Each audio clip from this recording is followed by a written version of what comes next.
अस्सलाम वालेकुम वरहमतुल्लाहि वबरकातुहू। नाज़रीन करम, आज हम बात करने वाले हैं ISI के एजेंट मारखोर की ड्यूटी के हवाले से कि वो किस तरह से अपने काम को सर अंजाम देते हैं। नाज़रीन करम, चैनल को सब्सक्राइब करने का तो मैं आपको नहीं कहूँगा, आपको वीडियो अच्छी लगे तो आप अपनी तरफ से कर सकते हैं, लेकिन इन मारखोर्स की मेहनत के लिए इस वीडियो को लाइक जरूर कर दीजिएगा। जब तक आप लाइक कर ले हम अपनी वीडियो को शुरू करते हैं। ना कॉल ना कोई मैसेज, ना मुझे पता था कि घर वाले कैसे हैं, ना उनको पता था कि मैं किस हाल में हूँ, लेकिन मामलात इसी तरह से चलते रहे। जब मैं पहुंचा तो मैं बहुत ज्यादा थका हुआ था, इतना ज्यादा थका हुआ कि उस हाल को लफ्जों में बयान करना नामुमकिन है। एक बड़े ट्रक अड्डे में गया जहां सारे बड़े बड़े ट्रक खड़े थे। कुछ देर घूमने के बाद मैं एक ट्रक में पीछे सो गया, बिल्कुल बेखबर होकर सोता रहा। जब सुबह ट्रक का कंडक्टर किसी काम के लिए ट्रक के पीछे चढ़ा और मुझे देखा तो आकर जगा दिया। मैं उठ गया, थोड़ी देर बात हुई। पहले तो वो मेरी हालत देखकर मुझे चोर समझने लग गया, लेकिन जब मैंने कहा नहीं भाई तुम डरो मत, मैं कोई चोर नहीं हूँ, मैं उस फला बंदे के साथ आया हूँ और मैं उनका शागिर्द हूँ, तब वो जाकर कहीं नॉर्मल हुआ। हकीकत तो ये है कि मैं ये सब कुछ झूठ बोल रहा था।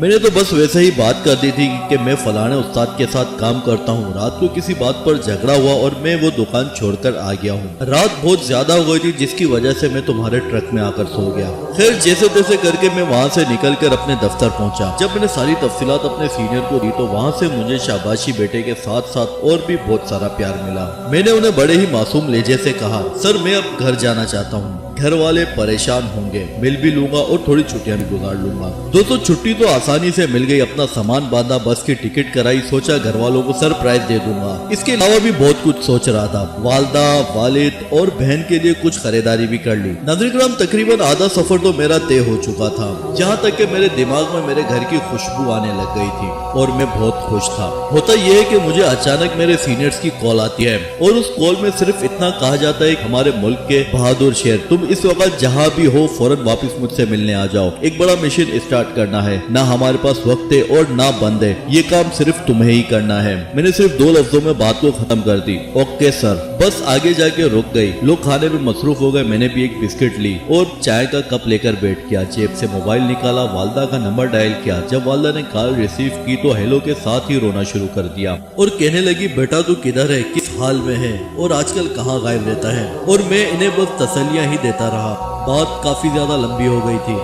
तब वालदा ने कहा कि बेटा तेरी बहन की शादी की तारीख पक्की हो चुकी है, तुझे जरूर आना है क्योंकि अब्बा अकेले हैं, छोटा भाई अपनी मौज मस्तियों में रहता है, काम बिल्कुल भी नहीं करता। तुम आ जाना ताकि अब्बू का हाथ बटा सको, एक ही तो तुम्हारी बहन है, इसे खुद रुखसत करो। मैं चुपचाप सुनता रहा क्योंकि मैं पहले भी कई बार इनसे इस मामले पर झूठ बोल चुका था। वालदा कहती है बेटा तुम इतने खामोश क्यों हो, या फिर कुछ झूठ बोलने की तैयारी कर रहे हो। मैंने रोते हुए जवाब दिया माजी मैं आप लोगों से बहुत दूर हूँ। हकीकत ये थी कि मैं घर से इतना दूर नहीं था, लेकिन माजी में मैं सारे कजनों को कॉल कर दूंगा, वो आ जाएंगे, अब्बू के साथ हाथ बटाएंगे और सारे काम भी कर देंगे, लेकिन मैं नहीं आ सकूंगा क्योंकि माजी बहुत सारे फौजियों की बहनें भी इसी तरह से रुखसत हो जाती हैं और इनके भाई घर पर नहीं होते क्योंकि उन्होंने इस बहन के अलावा और भी बहनों का ख्याल रखना होता है। इससे ज्यादा मैं कुछ भी ना बोल सका और ये ख्वाहिश जाहिर कर दी कि क्या मैं अपनी बहन से बात कर सकता हूँ। पीछे से बहन की आवाज आती है कि अगर बात करनी है तो तुम्हें घर पर आना होगा, मुझे तुम्हारी मोबाइल पर झूठी तसल्लियों की कोई जरूरत नहीं है। मैं फिर से चुप हो गया।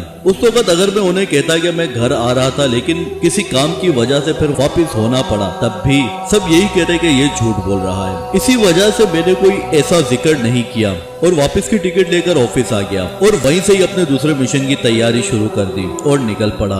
नाज़रीन करम, यहाँ ये सब कुछ बताने का मकसद ये था, घर वालों से दूरी, मुश्किलात का सामना, वतन से मोहब्बत और वतन की रखवाली, जोश जज्बा, ना थकावट ना अफसोस। बस मामूल की तरह एक मिशन मुकम्मल होने पर 2 रकात नफिल पढ़ी और अल्लाह का शुक्र अदा किया। दूसरे मिशन की शुरुआत पर 2 रकात नमाज नफिल पढ़ी ताकि ये भी कामयाबी और खामोशी के साथ तकमील तक पहुँच जाए। नाज़रीन करम, आप ये दास्तान सुनकर कुछ देर के बाद अपने कामों में मसरूफ हो जाएंगे, लेकिन जिन पर गुजरती है उन्हें ही इस दर्द का एहसास होता है। लेकिन नाज़रीन करम, यहाँ मामला मेरे पाक सरजमीन का है और इसमें रहने वाले नादान कौम का। जहाँ तक हो सकेगा हम जान की बाजी लगाकर इस कौम की खिदमत करेंगे, लेकिन आपको भी अपना हक अदा करना चाहिए इस सरजमीन का जिस पर आप खुलेआम खुली हवा में सांस लेते हुए कहते हैं कि हम आजाद हैं। नाज़रीन करम, आज आप दूसरे ममालिक के हालात देख लें, ईरान, यमन, शाम, अफगानिस्तान, क्योंकि इनके पास हुब्बे वतनी लोग कम थे और गद्दार ज्यादा, तो इसीलिए آج آپ ان کے حال پر نظر ڈالیں اور دوسری طرف اپنے حال پر۔ ناظرین کرام، آپ پرسکون نیند سو جاتے ہیں اور صبح اٹھتے ہی آرام سے اسکول، کالج، دفاتر، کاروبار کے لیے نکل جاتے ہیں۔ تو اسی بات کو سمجھو، کوئی تو ہے گمنام